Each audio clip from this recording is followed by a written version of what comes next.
દિવસોમાં ઘટેલી કોઈક વિશિષ્ટ ઘટનાઓ દિવસને વિશિષ્ટ કોટીના રંગ આપતી હોય છે, ચિરસ્મરણીય બનાવતી હોય છે.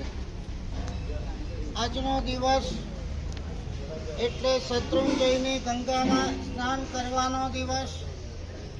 આદિશ્વર પરમાત્માની અંદર ઓળ ઘોળ થવાનો એક દિવસ અને વિશેષ આપણે પ્રવચનમાં કહીશું.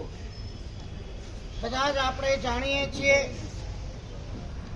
4 મહિના જે શત્રુંજયની જાત્રા બંધ હતી, આજે આપણે અહીંયા આવ્યા.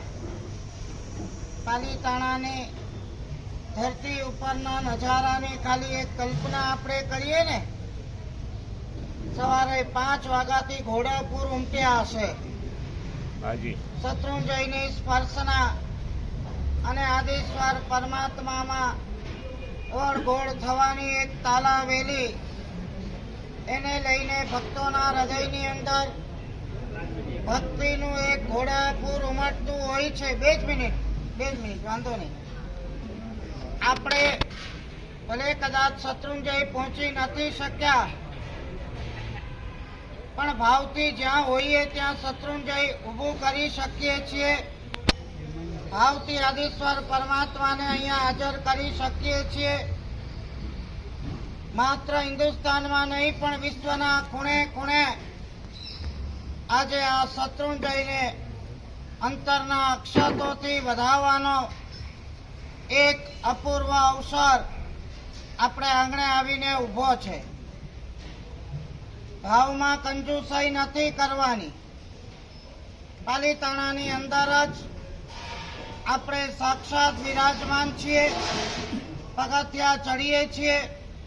આદિશ્વર પરમાત્માને ભેટવાનો એક તલસાટ છે. કાર્તિકી પૂનમનું એક વિધાન છે કે આજે પ્રભાતે જ આદિશ્વર પરમાત્માના 5 ચૈત્ય વંદન, કાવસક અને ખમાસમણા, એનાથી પરમાત્માને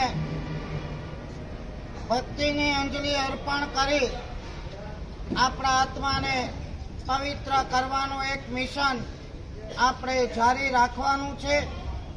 વિશેષ પ્રવચન આપણે પછી કરશું. આ ભૂમિકા કરી અત્યારે હૃદયના ભાવથી શત્રુંજયના પટની સમક્ષ, એટલે શત્રુંજય સાક્ષાત છે એવી કલ્પના સાથે આદિશ્વર પરમાત્માના ભાવવાહી 5 ચૈત્ય વંદન કરી અને આપણે ભક્તિમાં ઓળઘોળ બનવાનો એક પ્રયાસ કરીએ. ઈચ્છામે ખમાસમે.